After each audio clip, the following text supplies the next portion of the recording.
So, Sel, does it sound like the Browns believe in their quarterback, the one and only Baker Mayfield? Nope. Sorry, bro. Buckle up your chin strap, too. I'm coming for you. Actions speak louder than words. I don't know what happened in the A block with the Kansas City Royals and how they were butchering that and Tom Brady had to correct them. Let's just get back to what the statement really means. Actions speak louder than words, right? The actions of the Cleveland Browns have already spoken to all of us. Okay, what actions? Have they picked up his fifth-year option yet? Give him time. You know how long it takes for you to make a decision? No time if you want to make it. Have they gave him a long-term deal yet or even in conversations to do that? So actions speak louder than words, but let's use the words to try to echo and support those same actions. Oh, Baker Mayfield, your coach called you out. I've been a young player before in the league, and I've been coddled. And I wasn't even as good as Baker Mayfield. But they were like, he's coming along. We think we got something special here. We think we have something consistent here. And they were just rubbing me, never outing me like they are outing Baker Mayfield. His inconsistency is making this a prove-it year. Be real. That's why they haven't picked up his option. That's why they ain't talking about a long-term deal. They really closed doors are saying, he needs to prove it. Be consistent. This is the statement that I see coming from the words of their head coach. He didn't sound like he was impressed with Baker and just wants some improvement. I'm going to say it again. He didn't sound impressed with Baker Mayfield and his resume and just wants improvement. He sounded like he wanted improvement so that he could be impressed. Uh-oh, did y'all catch that? I want to see improvement to be impressed. Not that you already have impressed me and just improved. Bruh, we are all coaches or we have all been coached. Somehow, even in relationships, you know you got a hard truth to tell the homie. That's when the coaching kicks in. How am I going to tell this dude this hard truth without destroying him? And you figure out a way. That's coaching. Kevin Stefanski just wiggled his way into the hard truth. But basically, my actions already show you I don't believe in you. But I'm going to figure out a way to worm to that hard truth and tell you, not impressed just yet. Improve, and maybe you'll impress me. I like it. But here's the thing, Sel. What? Lamar Jackson's fifth-year option ain't been picked up yet. Josh Allen's fifth-year option ain't been picked up yet. So I can't use the lack of picking up a fifth-year option as an indictment on this man. Baker Mayfield. Law and order. But I disagree with you when you say that in this situation, the actions are speaking louder. I've already tried to tell you why that undermines the actions, because not picking up the fifth-year option isn't a loud enough action. We didn't hear the words that should strike fear in the hearts of a quarterback. Just now? So, you know that the word that strikes fear in the heart of any man or woman in a relationship is, open quote, we need to talk, close quote. If you hear that pivotal phrase, fear should be struck in your heart. Fact. And if you're a quarterback, if you hear the pivotal phrase of right now, or Facts. one pivotal word or phrase, I can't answer that. Those phrases and that word can't should strike fear in your heart. Hell yes. We didn't hear any of that. When have we heard that? Sean McVay, Jared Goff is our quarterback right now. Close quote. He was gone a week later. Kyle Shanahan, I can't say anything with certainty about the future of Jimmy G. Weeks later, trade for a third overall pick. Nick Sirianni, head coach of the Philadelphia Eagles. We will get to him later. But he says, I can't answer about Carson Wentz. And all of a sudden, those quarterbacks are shipped off. We didn't hear that with Baker Mayfield, Sel. All we heard was, want to see improvement. Hopefully he improves significantly. I would hope. Significantly? That's not a word? That's not honey, come here. Significant is something. Significant is something. But can't we all, to a degree, improve significantly? Tom Brady threw 12 interceptions last year. 12, sir. What are you going to significant? There can be significant improvement. What Bruce Arians say about Tom Brady early on as far as understanding the offense and his miscommunications with Mike Evans. Got to improve. So Baker Mayfield, yes, he can improve significantly. He only threw 26 touchdown passes this year. There's significant improvement there. Only had a 62% completion percentage there. There can be significant improvement. I can improve significantly on this show. Not to say I'm not doing a phenomenal job. And you are. I can't even joke on that. You're killing it. It's just to say I can improve significantly. Yeah. Let's not read into Baker Mayfield being able to improve as an indictment on the Browns' commitment to him. Oh, man, stop it, man. Kevin Stefanski, you didn't hear in the background, he had his AirPods on, playing that Luther Vandross. Give me the reason to want you back. And he was like, Baker, if you don't give me a reason, bro, I'm looking at your resume, I'm like, ang, ang, ang, ang. And he doesn't want to throw away Baker Mayfield because, one, Baker Mayfield has talent. Two, he has resurrected this franchise. Respect to you, Baker Mayfield. And three, Kevin Stefanski, like, I know what it's going to do to the Cleveland fan base if I get rid of Baker Mayfield, if I don't believe in Baker Mayfield and something goes wrong. And then, what if Baker Mayfield goes somewhere else and blossoms? So Kevin Stefanski's not stupid. He got there after Baker Mayfield. He inherited Baker Mayfield. So he's not just going to go rearrange all the furniture, but he is going to say, this room could be a little more efficient. And that's how he's suggesting move your damn furniture around. If somebody ever says that when they come over your house, they basically saying your house a mess. And that's what he's saying about you, Baker Mayfield. He looking at you like, dog, among 33 quarterbacks since you got into the league, you're 26th in passer rating, 29th in completion percentage. Jared Goff is the only quarterback to have more giveaways than you, Baker Mayfield. Rearrange your furniture, bro. Like, make this more efficient. Now, in year one, without an offseason, without a preseason, and with a new offensive coordinator, I'm going to give you a pass. And his offensive coordinator is my former teammate, Alex Van Pelt. Don't make me break no news up here. That ain't my lane. I don't break news. I ain't going to call AVP up like, yo, what's up with Baker Mayfield for real dope, teammate to teammate. I ain't going to do that. Last time I did that, I got in trouble. So I told everybody where Jim Harbaugh was going. Yeah, everybody got their feelings. Y'all whack. Anyway, I'm not going there again. However, I am going there on Baker Mayfield, who even last year didn't even improve on his historical numbers, which are kind of low and futile.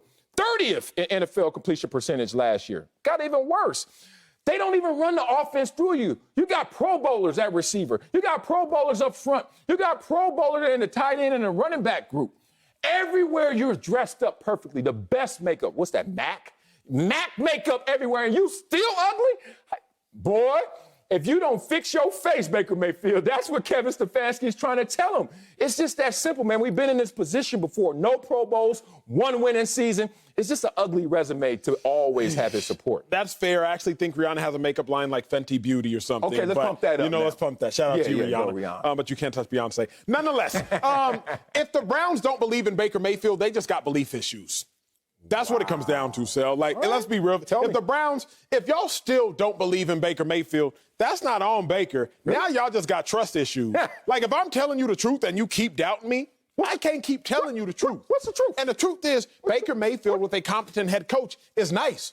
The truth is, Baker Mayfield is the best quarterback the Cleveland Browns have seen since the 1980s. That's the truth. That's what's the truth is, you're the best quarterback that's been here in the last 35 years. So if you don't believe in me, who else you gonna believe in, bruh? Because you tried believing in Brandon Whedon, tried believing in RG3, tried believing in Johnny Manziel, tried believing in Colt McCoy, tried believing in Brady Quinn, tried believing in Tim Couch, tried believing in Tyrod Taylor, tried believing in a whole bunch of dudes. But I'm the only guy that's actually giving you results, that's actually giving you success. So it's not a matter of do the Browns doubt Baker because of Baker. If they doubt Baker, it's on the Browns' cell. Baker Mayfield has done things that no one else in Cleveland has done since prior to me being born. Nah. What else? You sound born again over here, forgetting your past. What else can he do? Go ahead. He truly. I can tell you what he can do. Play well. He took them to the playoffs. Consistently. He won a playoff game. He didn't take them anywhere. He rolled with them. He took them to the. He did not drive that car. And admit it, all your homegirls always say, never date the dude that's in the back on the passenger side, because he's the brokest of all of them, girl. Like, that's who Baker was. He wasn't driving, he wasn't shotgun, he wasn't even behind the driver. He the one out there, hey, girl, what's up? He broke. Even if he was shotgun, you know this, big dog. He wasn't shotgun. He was, at minimum, he was shotgun. No. At minimum, he was shotgun, and Kareem Hunt and Nick Chubb were driving it. At minimum. Two dudes driving? How'd that happen? I will not what let car you tell got? me, if you're training to be a driver. If you're training to be a driver, there's a wheel on both sides. Yeah, but one of them ain't working. I will not let you tell me that Baker Mayfield was not at least riding shotgun. I'm going to let his record tell you. If the Browns were running the game through the running backs, Baker Mayfield was at least co-piloting. And here's what we know about somebody riding shotgun. What? They can get you lost, too. Because if you're riding shotgun, what's your responsibility? GPS and DJ.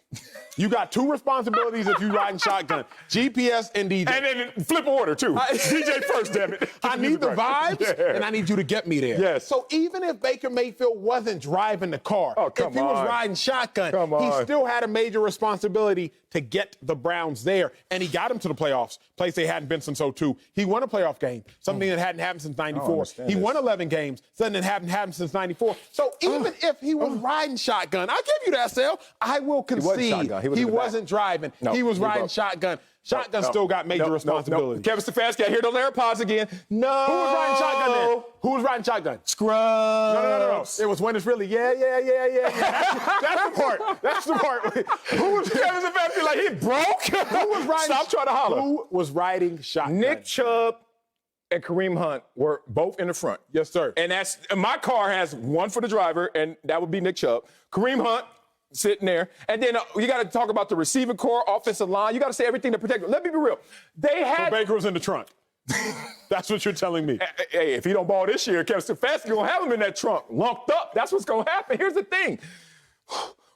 Fourth lowest in terms of throwing percentage in the NFL. That basically means we trusted you the fourth lowest of any quarterback in the league. You had the fourth fewest attempts. You know why? Because we don't really believe in you like that. We running this football, homeboy. Let's talk about this. You said a few things I got to get to. One, I dare you compare Lamar Jackson and Josh Allen to this situation. The only reason they're not talking fifth-year option with them is because they're talking long-term with them. They're talking hundreds and hundreds of millions of dollars. They're already actively negotiating big money. So we're going to just look past this fifth-year option because obviously that's going to be handled. But let's talk about Baker Mayfield because all your stats are inflated because of environment.